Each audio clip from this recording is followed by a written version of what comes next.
E aí, pessoal, se a Unicamp 2027 está na sua mira, tem um livro na lista que, olha, é muito mais do que só para prova, é uma leitura para a vida. A Vida Não é Útil, do Ailton Krenak. E assim, esquece o manual, tá? Isso aqui é um verdadeiro terremoto. É uma obra que força a gente a questionar tudo. O que a gente entende por progresso, por humanidade e qual o sentido da nossa existência. Vamos mergulhar juntos nessa análise para desvendar por que esse livro é tão essencial. Ok, vamos começar direto na provocação. A vida não é útil. Pensa bem, num mundo que martela na nossa cabeça que tempo é dinheiro, que tudo tem que ser produtivo, otimizado, o que raios essa frase quer dizer? O Krenak joga essa ideia no nosso colo para dar um chacoalhão mesmo. É um convite radical para a gente repensar a lógica que domina as nossas vidas. E essa vai ser a nossa pergunta guia, porque olha, entender essa afirmação é a chave para destravar o pensamento do Krenak. E claro, para mandar muito bem numa argumentação na redação da Unicamp. Toda essa nossa conversa foi pensada para seguir o rastro dessa pergunta e descobrir as respostas que o livro nos dá. Então, se liga no nosso roteiro. Primeiro, vamos conhecer a voz por trás da crítica, o Ailton Krenak. Depois, a gente mergulha de cabeça na crítica da utilidade, entende a diferença fundamental entre humanidade com A minúsculo e humanidade com H maiúsculo. Pega os conceitos que são ouro para a prova e, no fim, faz aquela revisão final, rápida e direta ao ponto. Tudo pronto? Então vamos lá. Ok, vamos começar por aqui. Antes de entender a obra, é fundamental a gente entender o autor.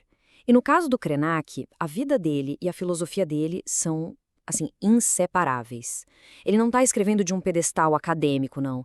Ele escreve a partir da terra, da floresta, de uma história de muita resistência.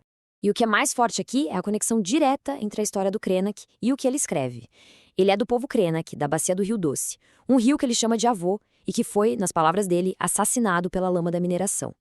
Essa dor, essa perda de um parente que é o rio, molda toda a crítica dele a um sistema que vê a natureza como, sei lá, um objeto para ser explorado até morrer. E a luta dele na Constituinte e a chegada na Academia Brasileira de Letras só mostram a força e a importância que essa voz tem no Brasil. Agora sim, vamos para o coração do livro. É aqui que a experiência pessoal do Krenak, que a gente acabou de ver, vira uma filosofia que serve para todo mundo. Ele ataca de frente a lógica que sustenta o nosso mundo. Essa ideia maluca de que tudo e todos precisam ser úteis, precisam servir para alguma coisa produtiva. Essa citação é demolidora, né, para o Krenak. Quando a gente transforma o tempo em mercadoria, a gente comete um crime contra a própria vida. A vida para ele não é uma corrida para juntar dinheiro ou produzir coisas. É a experiência em si. Respirar, o prazer de estar vivo, a conexão com o mundo. Ele nos chama para sentir o tempo, em vez de só gastar o tempo. Então, o ponto central é este. A proposta do Krenak é uma mudança radical de valores. A vida não precisa de uma justificativa de fora, de uma utilidade. O valor dela está nela mesma. Uma árvore não é valiosa só pela madeira que ela pode dar. Ela é valiosa porque é uma árvore, porque é vida. E o mesmo vale para a gente. A nossa existência tem valor por si só, não pelo que a gente produz ou acumula. Agora vamos para uma distinção que é talvez a mais importante do livro todo. E olha, é um conceito fantástico para usar na redação. O Krenak pega a mesma palavra, mas uma com letra minúscula e outra com maiúscula, para separar duas visões de mundo que são completamente opostas. E aqui está o pulo do gato. A humanidade com H minúsculo é tipo um clube VIP. É a visão de mundo ocidental que se colocou no centro de tudo, se separou da natureza e passou a ver o planeta como um grande depósito de recursos para explorar. É uma parte da população que consome o planeta inteiro e chama isso de progresso, excluindo todo o resto. Já a humanidade com H maiúsculo é outra história. É um organismo vivo, é a Terra inteira, rios, florestas, animais e sim, nós os humanos todos conectados. Nessa visão, a gente não é dono da Terra, a gente é parte dela. Entender essa diferença é entender por que a primeira visão, a do Clube VIP, nos trouxe para a beira do colapso. É a crítica fundamental do Krenak. Certo, agora vamos para a parte prática. Pensa nessa sessão como a sua caixa de ferramentas. São os conceitos que que se deve usar para construir uma argumentação sólida e mostrar na prova que o livro foi realmente entendido. O primeiro termo é antropocentrismo. Basicamente, é a ideia de que nós, humanos, somos os protagonistas da história do planeta e que todo o resto é só cenário ou recurso para a gente usar. O Krenak vai direto na jugular dessa arrogância.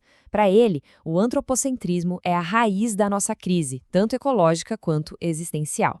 E essa frase dele é um soco no estômago do nosso ego coletivo. Temos que abandonar o antropocentrismo. Há muita vida além da gente. É um chamado para a humildade, sabe? Ele nos lembra que a gente é só uma das milhões de formas de vida e que o planeta continuaria, talvez até melhor, sem a gente. Essa é uma ideia poderosa para questionar o mito da nossa superioridade em qualquer redação. Outro conceito-chave, o mito da sustentabilidade. Prestem atenção, o Krenak não é contra reciclar. O que ele critica é a ideia de que a gente pode salvar o planeta só com as nossas escolhas de consumo. Para ele, isso é uma distração. O problema não é o canudinho de plástico individual, mas o sistema de produção e consumo em massa que gera lixo numa escala que a gente nem consegue imaginar. A solução, então, não pode ser só individual. Ela tem que ser na estrutura, tem que ser coletiva. Vamos lá, um exercício rápido de aplicação. Pensa um pouco. Com base no que a gente acabou de ver, como o Krenak responderia a essa pergunta?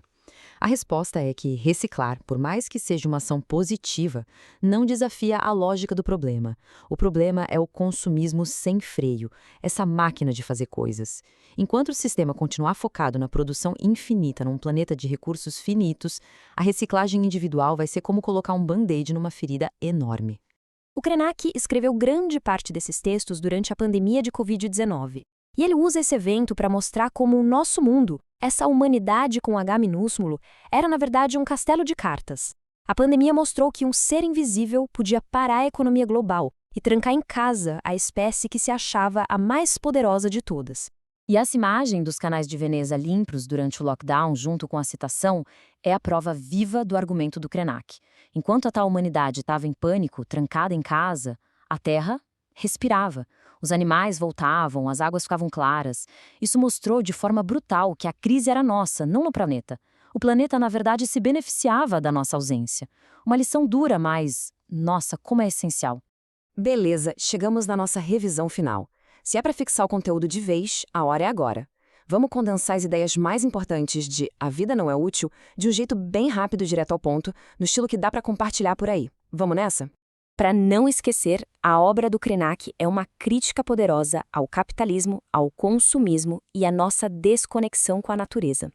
Ele nos chama para ver a Terra não como um depósito de recursos, mas como nossa casa, um ser vivo do qual fazemos parte.